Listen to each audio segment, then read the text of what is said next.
নমস্কার বন্ধুরা, 2025-এর মে মাস আমরা সপরিবারে গ্রীষ্মের ছুটিতে বেরিয়ে পড়েছি হিমাচল প্রদেশের কাসল, নাগার, মানালি ভ্রমণে। সাথে থাকবে ট্রেকমেটদের সারপাস এবং ক্ষীরগঙ্গা ট্রেক। 18ই মে সকালে আমরা পৌঁছে যাই চণ্ডীগড় জংশন রেলওয়ে স্টেশনে। হাওড়া থেকে প্রথমে ধানবাদ এবং ধানবাদ থেকে পরে গরিবরথে চেপে আমরা পৌঁছে গেছি চণ্ডীগড়ে। স্টেশন থেকে লোকাল বাসে করে আমরা যাচ্ছি সেক্টর 43 ISBT বাস স্ট্যান্ডের উদ্দেশ্যে। সেখান থেকেই মানালির এবং অন্যান্য অনেক জায়গার বাস পাওয়া যায়। তো এটা যেতে আধ ঘন্টার মতো সময় লাগলো, 25 টাকা বাস ভাড়া। আমরা পৌঁছে গেছি সেক্টর 43 ISBT বাস স্ট্যান্ডে। মানালি যাওয়ার বাসে আমরা ভুন্টার পর্যন্ত টিকিট কেটে নিলাম, 650 টাকা করে টিকিট নিল। ভয় আর সংশয় নিয়ে বড় অস্থির সময়ে এবারে আমরা বেরিয়েছি।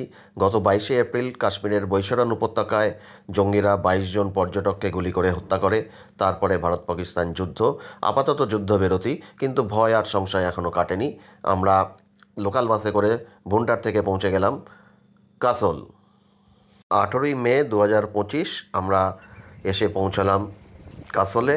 আমাদের ট্রেকমেট ভাস্করদার সাজেস্ট করা একটি হোটেল, রাইট চয়েস ভিলা। সাধারণ মানের হোটেল, কিন্তু সস্তায় বেশ সুন্দর। 1500 টাকা দিয়ে 3 জনে থাকা যায়। এর একটি আলাদা রিভিউ ভিডিও আছে। হোটেলটি আমাদের বেশ ভালো লেগেছিল, তাই বাকি কদিন এখানেই থেকে যাই আমরা।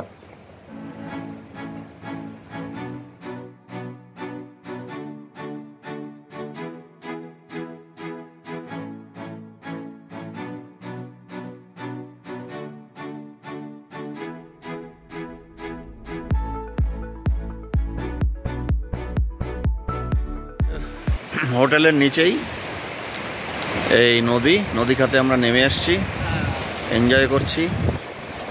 এই যে আমাদের পুরো টিম।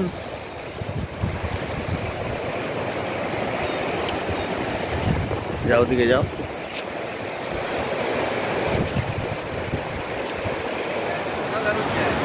जो बोले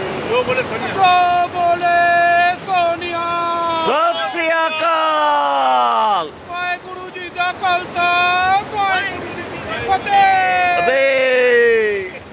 প্রথমে ট্রেকমেট টিমের সাথে আমরা কয়েকজন পৌঁছে যাই কাসল। আমার শ্বশুর শাশুড়ি 2 দিন পরে পৌঁছাবেন।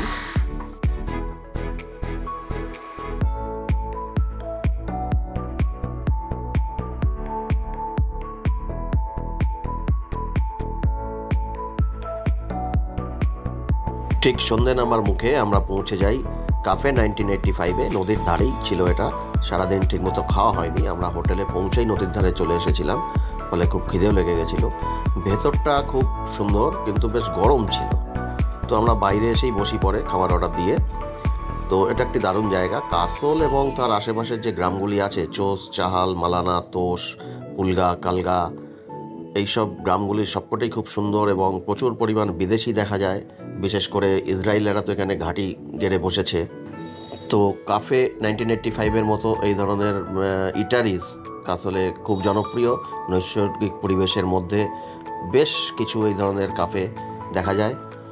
তো আমরা যে খাবারগুলো অর্ডার করেছিলাম সেগুলো একটু কস্টলি মনে হতে পারে, কিন্তু স্বাদে ও পরিমাণে বেশ ভালোই ছিল। আমরা এই 1985 কাফে অ্যান্ড বার কাসল খেতে এসেছি। নদীর ধারে বসে আছি, সুন্দর ল্যান্ডস্কেপ।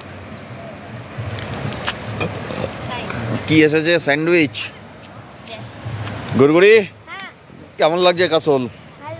এটা কোথায় বসে আছো? কি নদীর নাম জানো? পার্বতী নদী। বাবু, শরীর ঠিক আছে? ভালো লাগছে? তোমার মুড কেমন আছে? তো এই দিক দিয়ে নদী আর এই দিক দিয়ে হচ্ছে স্নো ক্যাপ ভিউ। এখন আর দেখা যাচ্ছে না, একটু আগেও দেখা যাচ্ছিল এই ওপরটায়। তো খুব সুন্দর লাগছে, হালকা ঠান্ডা। পার্বতী ভ্যালিতে পার্বতী নদীর ধারে এই কাসল এবং অন্যান্য গ্রামগুলি অবস্থিত। সবকটাই খুব সুন্দর দৃশ্যপট। গ্রীষ্মে মানে সামারে, এই মে মাসে বেশ গরম। আমরা নদীর অন্য পাশে চলে এসেছি। উল্টো দিকে দেখা যাচ্ছে ওই কাফে 1985 এবং বেশ কিছু হোটেল। তো গ্রীষ্মে বেশ গরম দিনের বেলাটায়, কিন্তু সকাল সন্ধে মনোরম পরিবেশ। এটা কাসলের মার্কেট এরিয়া। এখানেও বেশ কিছু হোটেল এবং ইটারিজ আছে। কাসলে প্রধানত 3 ধরনের থাকার জায়গা দেখা যায়। এই রাস্তা বা মার্কেটের ওপরে কিছু হোটেল, নদীর ধারে কিছু রিসর্ট টাইপের হোটেল এবং টেন্ট ক্যাম্প সাইট, সেখানে টেন্টে রাত্রিবাস করা যায়। তো দাম বিভিন্ন মাপের উপর নির্ভর করে, কম দামি বেশি দামি সব রকমেরই পাওয়া যায়।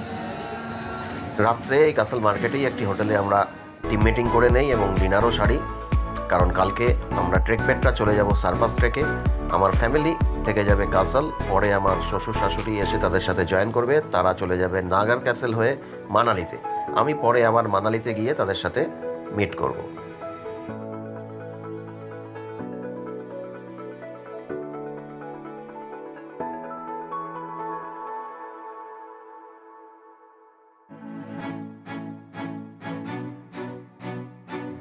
তো ডিনার পর্ব সেরে আমরা আমাদের হোটেলে ফিরে এসে অবাক হয়ে গেলাম হোটেলের এই রাত্রের রূপ দেখে।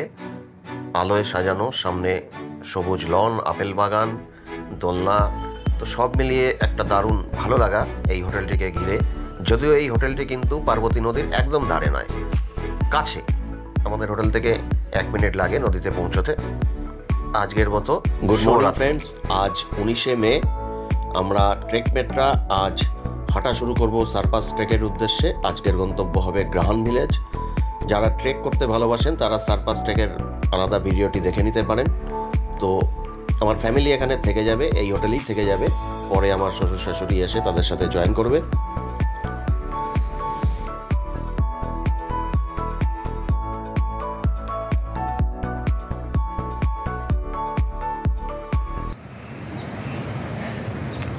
এটাই হচ্ছে ওয়াইল্ড হাইকের camp site, castle paradise cafe নাম।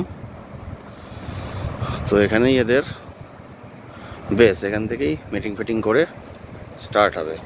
আমরা সবাই ওই বাড়িটার মধ্যে ওয়েট করছি, আমাদের টিম ওয়েট করছি। এখনও আমাদের মঞ্জিত ঠাকুর সব আসেনি। আমাদের 6 জনের টিম, আরও ভেতরে কয়েকজন আছে। এটা হচ্ছে এখানে মিটিং টিটিং হবে, তো দিয়ে তারপরে আমরা বেরিয়ে যাব। আমাদের সার্পাস ট্রেকের উদ্দেশ্যে হাঁটা শুরু করতে 12টা বেজে গেল। তারপরে এখানে মেঘ, বৃষ্টি আর বাবু নিজেদের মতো ঘুরে বেড়ালো, নদীর ধারে গেল, খাবার টাবার খেলো ভালো ভালো জায়গায়। তারপরে তারা গেল কাসল নেচার পার্কে। এটা খুব সুন্দর, এখান থেকেও খুব সুন্দর দৃশ্য দেখা যায়। তো সেখানে ওরা বেশ কিছুক্ষণ মজা টজা করে হোটেলে ফিরে আসে। আজকে ওরা একাই থাকবে।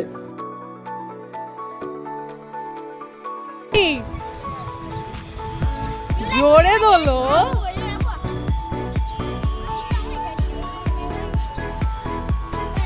কেমন লাগছে? দুলতে তো ভালোই লাগবে। মনে পড়ছে, মনে পড়ছে কারা এভাবে দোলে?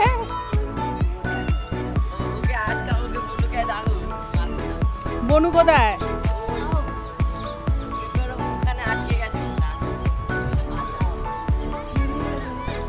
তুমি আটকে গেছো, আর কেউ তোমাকে বাঁচাতে পারবে না।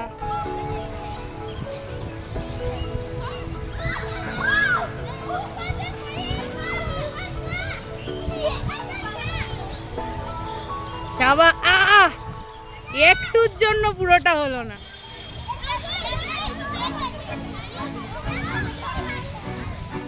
গুড মর্নিং ফ্রেন্ডস, আজ 20শে মে। মিস্টার অ্যান্ড মিসেস মাইতি, আমার শ্বশুর মশাই আর শাশুড়ি মা, ওনারা কলকাতা থেকে দিল্লি হয়ে চণ্ডীগড়ে এসে একটি রাত কাটান। তারপর দিন ভোরবেলায় ওনারা গাড়ি নিয়ে রাস্তায় যা কিছু দ্রষ্টব্য দেখতে দেখতে পৌঁছে যান কাসল।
গুড মর্নিং ফ্রেন্ডস, আজ 21 মে।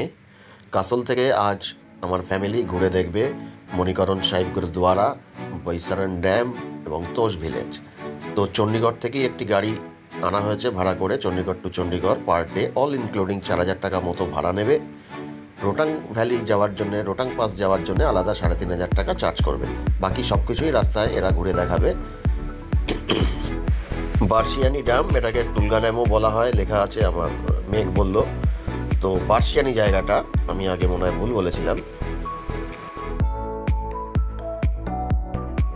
তোষ ভিলেজ দূর থেকেই দেখতে হলো, গ্রামের খুব ভেতরে ঢোকা গেল না, প্রচুর গাড়ির জ্যাম ছিল, তো অনেকটা হেঁটে পৌঁছতে হতো বলে এরা আর গ্রামের ভিতরে খুব বেশি দূর যায়নি। এই একটি জলপ্রপাতের ধারেই সময় কাটিয়ে চলে আসে।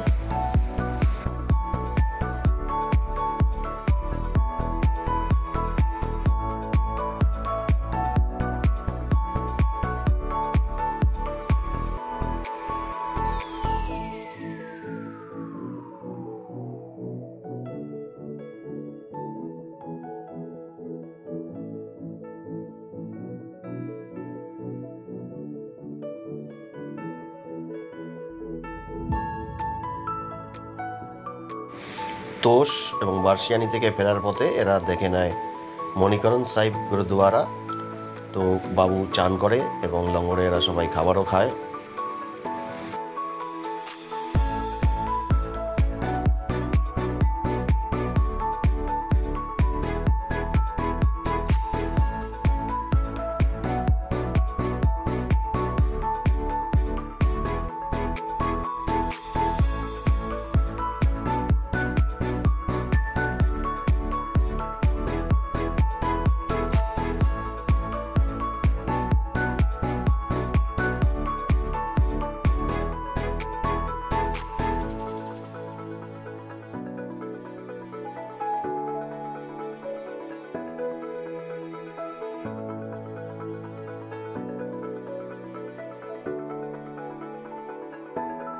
গুড মর্নিং ফ্রেন্ডস, আজ 22 মে। আজ আমার ফ্যামিলি কাসল থেকে পৌঁছে যাবে নাগার ক্যাসেল। পথে জারিতে নেবে, নদীর ধারেও কিছুটা সময় কাটায়, তারপরে পৌঁছে যায় কুলু নেচার পার্কে। কুলু নেচার পার্কেও খুব সুন্দর সময় কাটায় অনেকক্ষণ। তার ধারেই নদীতে রিভার র্যাফটিং হচ্ছিল, সেগুলোও সুন্দর উপভোগ।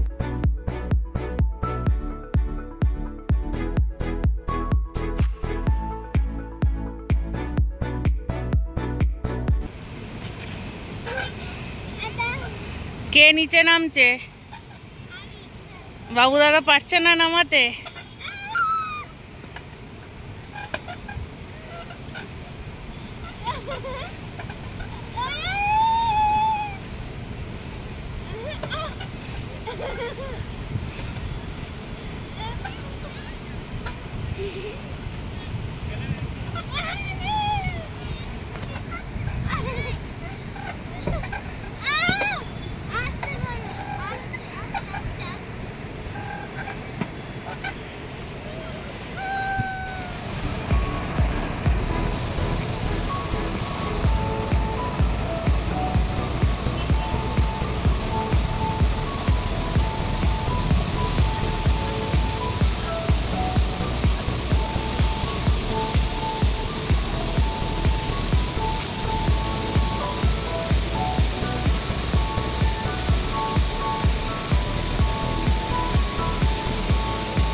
আজ আমার ফ্যামিলি 22 মে পৌঁছে যাবে নাগার ক্যাসেলে, সেখানে এক রাত কাটাবে।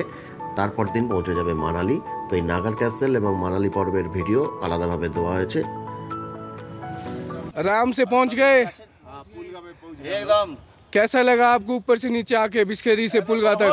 बहुत बढ़िया, बहुत सीनिक ब्यूटी है, बहुत अच्छा ट्रैक है। अच्छा ट्रैक। अच्छा जी, अब आपको हम यहीं छोड़ेंगे। हाँ। अब आपका यहाँ से आगे है खीर गंगा का। ठीक है जी, तो आपको और हमारा सफर यहीं तक था, है ना जी। बाकी कभी भी आप आओ, कांटेक्ट कीजिए। আমরা ট্রেকমেটরা দারুণভাবে সারপাস ট্রেক এবং ক্ষীরগঙ্গা ট্রেক সম্পন্ন করে কাসল ফিরে আসি বারসাইনি হয়ে। বারসাইনি থেকে বাস ধরে কাসল ফিরি, পথে মণিকরণেও সময় কাটিয়ে নেই। 2:30 বাজে আমরা মণিকরণ পৌঁছে গেলাম। বার্সিয়ানি পার হতেই 2 ঘন্টা কেটে গেছিলো। তো 12টার বাস ওখান থেকেই 2টোয় ছেড়েছে, তো 8 ঘন্টা মতো লাগলো আসতে।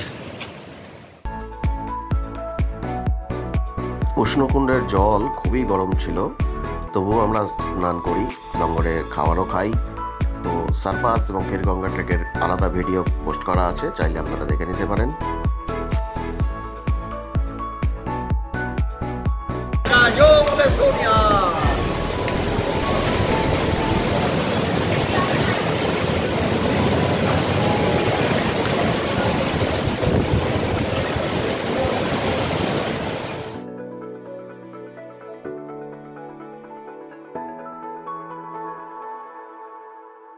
কাসল পর্ব এখানেই শেষ করছি। অন্যান্য পর্বে দেখা যাবে নাগার ক্যাসেল, মানালি এবং সারপাস ট্রেকের ভিডিও। ধন্যবাদ, সাথে থাকবেন, ভালো থাকবেন।